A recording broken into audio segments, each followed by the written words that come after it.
You are nothing to me anymore. Never step foot in this house again. I was shouted at by my father, and supported by John, my soon-to-be husband, I left my family home in tears. It was right after I graduated from high school. My name is Amy. I'm a 36-year-old farmer. This year marks 18 years since I left my family home. From now on, the time I spend living my own chosen life will be longer than the time I spent in my family home, and this thought makes me quite sentimental. My family home was in a city.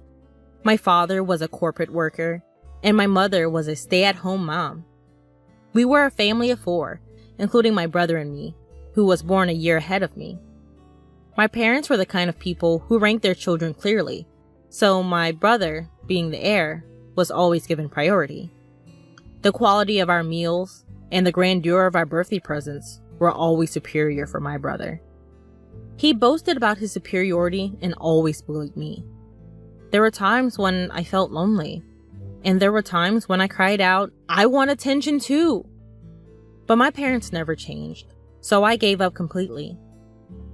The event that changed my life happened in the summer of my second year of high school. My brother was studying for a college entrance exam, aiming for a top-tier university. His mock exam results were not good at all, so he was always on edge, taking out his frustration on me at every opportunity. My parents, as if handling a fragile object, treated my brother with utmost care and gave me household chores that didn't allow me to have time to study. Because I was performing better academically than my brother, they tried to lower my grades to improve my brother's mood. It didn't make any sense. At that time, I heard about a rural experience program from a teacher. At the high school I was attending, students could participate in a 2-night, 3-day rural experience program if they wished. Participants stay at a host farm, harvest vegetables, cook together, and experience country life. I, who was troubled by my family environment, decided to participate bravely. But my father objected, saying, "Agriculture is something only fools who can't get corporate jobs do for a living." And my mother scoffed at me, saying, "Are you crazy? Willingly experiencing manual labor? Getting dirty and stinky in the mud?" But I defied my parents' opposition and used the pocket money I had saved up to sign up. This was the first time I had ever refused to do as my parents said. It turned out to be an excellent decision. For me, who was starving for familial love, it was truly a wonderful experience. Working in the fresh, rural air was invigorating, and I was able to experience the warmth of a family. The eldest son of that family, John, was a year older than me and the same age as my brother. At first, I was a bit wary, simply because he was an older guy. But John was completely different from my brother. He was kind, but firm, got along well with his parents, and was kind to me as well. John's parents were truly gentle people, and even though it was only for 3 days, I cried a lot when I had to leave the farm. John's mom cried along with me, saying, "You're welcome back anytime." I promised, I will definitely come back. They said they didn't look at their cell phones much, so I wrote them letters regularly. Before long, I started receiving more replies from John, and it became like an exchange diary, and we started dating. It was a pure long-distance relationship, without even a kiss. After my brother failed to get into his first choice university, and ended up in a third-rate private college, I became a college applicant. But my parents pressured me to get a job instead of going to college. The reason, they said, was that women didn't need an education. But the real reason was probably that they didn't want me to go to a better college than my brother. Since the rural experience, I had a dream of becoming a farmer. I could become a farmer without going to college. But John was a college student and had moved to the city. So I thought I would go to college and aim for a new kind of farming. Having a clear goal and purpose, I studied hard every day, despite interference from my parents and brother. However, when I passed the university entrance examination, my father was furious, saying, "Are you, a woman, planning to go to a better university than your brother?" My mother also said, "We don't have money to spend on you. Your brother needs money, so you should work and bring money home." I was desolate by my parents' words, and after a huge fight, I ended up cutting off all ties with them. John came to pick me up from home, and his parents, now my in-laws, supported my college expenses, and I ended up attending college. 4 years later, I married John. I never contacted my parents or brother during my college years, but when my in-laws said, "We have to at least give them a heads up about the marriage," we visited my childhood home for the first time in 4 years. Right after graduation, things were chaotic, and it was also planting season, so we couldn't make the visit until the beginning of summer. My in-laws, my husband, and I all had sunburnt, darkened faces from working outside, but my parents and brother openly ridiculed us. My mother asked, "No offense, but how old are you exactly? You must be quite poor to be working until you're all dark like this." I was mortified. "Please, stop, Mom," I implored in a small voice. But she ignored me. My brother smirked and said, "Smart people like me make money with intellectual work. If you can only do primitive work, it's proof you're unintelligent." I turned pale, and the gentle smiles on my in-laws' faces froze. My husband firmly declared, "With all due respect, we are proud to be farmers." My father laughed condescendingly and said to me, "Just to make it clear, you're a stranger to us from now on. You're marrying a poor farmer who has to sweat and work hard. We're going to treat you as if you don't exist. It'll be a problem if you come asking us for money. We don't want to see you anymore." Already being disowned at 18, I knew very well that I was on my own, even without being told so explicitly again.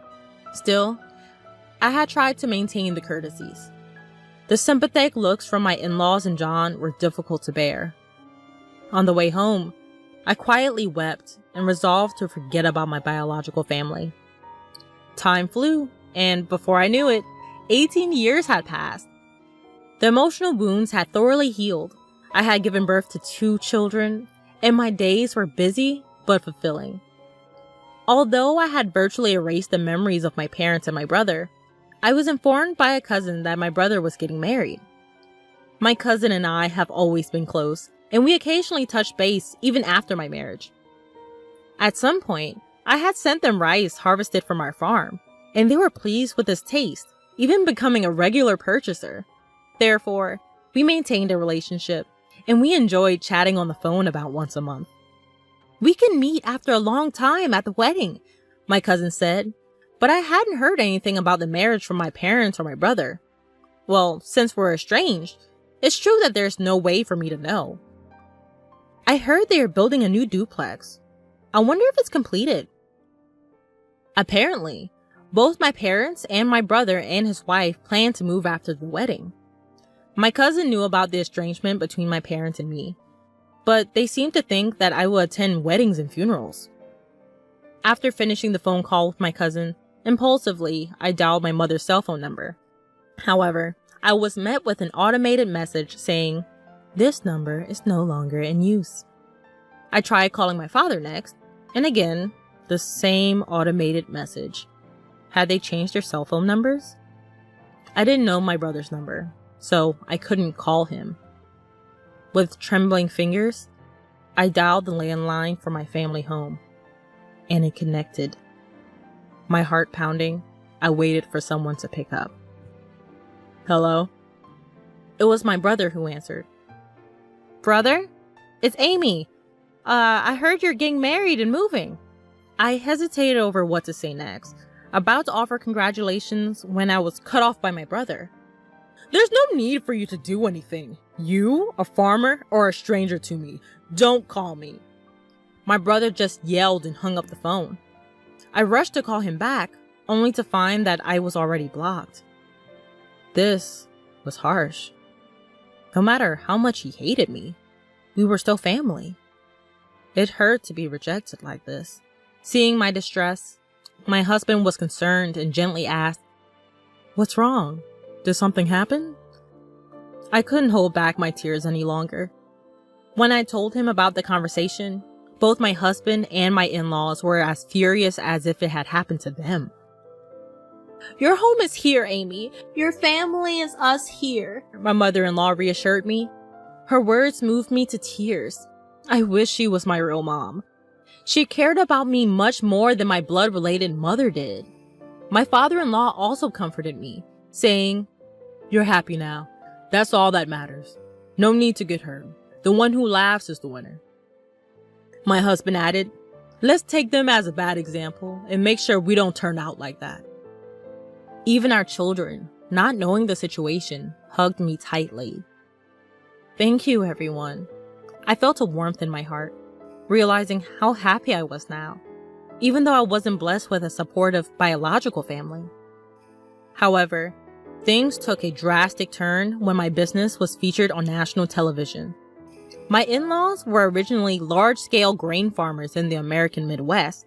They also grew a wide variety of vegetables and fruits, but a lot of produce didn't meet the standards. I had studied food business in college and spent a lot of time figuring out how to sell all the produce without any waste. I started an online business selling jams, juices, and pickles made from slightly damaged fruits and vegetables that couldn't be sold as they were. Backed by the local farmers union, my business was a huge success. It was a hit with moms who wanted to feed their children safe, domestically produced food, and seniors who wanted to taste nostalgic homemade pickles.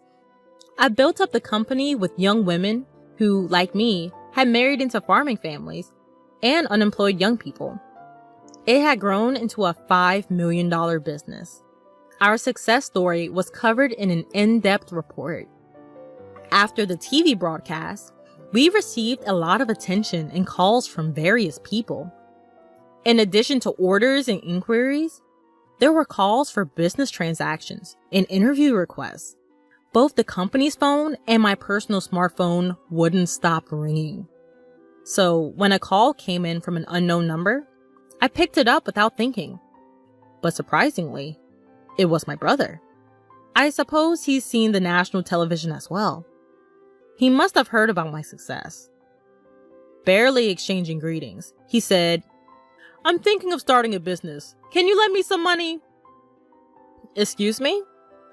My answer to that would be no. I felt a strong aversion and coldly rejected his request before hanging up. Then he called again. "Stop arguing and give me the money. If a woman like you can start a business and make money, I'm bound to be successful," my brother incessantly screams. That's not how someone who wants to borrow money should behave, and I wonder where he gets that confidence. It's funny, because it was my brother who said that I, a simple farmer, was a total stranger to him. I didn't respond to my brother, but instead I asked something that had been on my mind for a while. "Hey, who decided not to tell me about the move?" "Huh? Of course, it was me. My wife, she's a city girl. The moment I mentioned you, she said we should cut ties." So, that's how it was. I didn't want to hear more, so I hung up and blocked his number. I realized that my brother's wife, whom I never met, seemed to have the same character as my brother and my parents. The fact that my brother saw me on TV might mean that my parents saw it too. A few hours later, when I thought I was getting another call from an unknown number, it turned out to be my father. "Why are you the boss? Did you steal a man's job?" he demanded. I answered, "Well, both John and my father-in-law are involved in the farming business, so it's only natural." In reality, it's called large-scale consolidation, and it's become advantageous to incorporate if you're a somewhat large farm. My father-in-law is the president of the local agricultural association, and John has incorporated his in-law's share and is the president of that corporation. Maybe my explanation convinced him, because then he said, "You're distant. Why didn't you contact us?" I was dumbfounded inside and responded, "It was you who disowned me. I'm hanging up now." And I hung up and blocked his number. A few minutes later, I got a call from my mother. "Why aren't you giving your brother money? You're making $500 million a year, aren't you? Send money home. We're your real family. Have you forgotten all the favors we've done for you, raising you up? At least give us $300 million, or at least $250 million. My mother was the most aggressive of all. Even though the business makes $500 million, that's total revenue. After paying for expenses and employee salaries, I barely have any left over. I exaggerated a bit, and my mother instantly retorted, "You're lying! There's no way that's true!" I was getting irritated. My mother persistently demanded money, but I wondered if she wasn't embarrassed. "I'm not going to send money, whether I have it or not. We're strangers," I said, then hung up and blocked her number, of course. I thought that was the end, but I was wrong. My parents and my brother's wife, who I'd never seen before, showed up uninvited at my in-laws' house. My father said, "Hey Amy, you want to hear the surprise? I'm revoking the disownment." I was stunned at how desperate they were for money. My mother-in-law asked, "What on earth is going on with you people?" Expressing their discomfort. Even my father-in-law and mother-in-law were glaring at my parents in silence, and the employees around had gathered, looking at my parents with stunned faces. My brother must know he is not welcome here either. "Huh? The real blood-connected family is us. We have the right to get the money you earn too." The woman who seemed to be my brother's wife nodded in agreement with his words. I was furious. "I don't think so. Even though we had a blood connection, there was no emotional connection at all. You treated me like a stranger and abandoned me." The emotional scars from being abandoned by my biological family were revived, and I was on the verge of tears again. At that moment, John came and stood next to me. "Amy is now a part of our family. Even without you disowning her, we are perfectly happy. Please go home." He defended me and declared firmly. The employees also criticized my parents in unison. "Exactly! What are you thinking? How rude." There are many people on my side here. When I thought this is where I belong, I felt profoundly happy. My brother began to get angry. "Shut up! Shut up, you country bumpkins! You're all low-educated trash, aren't you? Obey what we say in silence," he ranted. Then John replied, "Well, both I and my father are Ivy League graduates, and Amy has graduated from a well-known university for agriculture," casually revealing our educational background. "What? Despite being graduates of top universities, why are you farming?" my brother yelled in surprise. Perhaps for my brother, who graduated from a low-ranking university, the title of university graduate was his only pride, and he probably didn't expect to lose in terms of educational background. With a cool face, John said, "Farming is a respectable profession. We can fully utilize what we've studied in college." I couldn't help but burst into laughter at that scene. Brother, you've lost to John in everything. I managed to laugh and somehow felt relieved. Maybe I was too afraid of my brother and parents. Let me say this clearly one last time. We are already strangers. I stopped speaking for a moment, deliberately changing to a polite tone. "So I can't lend or give money to strangers. Please leave. If you make a fuss or act violently, I'll call the police and take legal action." I declared our severance clearly. My in-laws and husband subtly came closer to me to protect me from harm by my parents and brother. I was deeply moved, feeling truly cherished. The employees also shouted at my parents, "Get out of here! Go home!" My parents, my brother, and my sister-in-law glared at us with resentment, but they couldn't say anything more and could only retreat. Afterward, according to a story I heard from my cousin, my brother and parents tried to get rich quick and started a business with debts instead of borrowing money from me. But their arrogant character led to a big failure. Now, they seem to be on the verge of bankruptcy. But I'm a stranger now, and I have no intention of getting involved anymore. As for me, my work is going well, and I'm surrounded by a true family of respectable in-laws, a loving husband, and adorable children. I will cherish each day while savoring the happiness of life.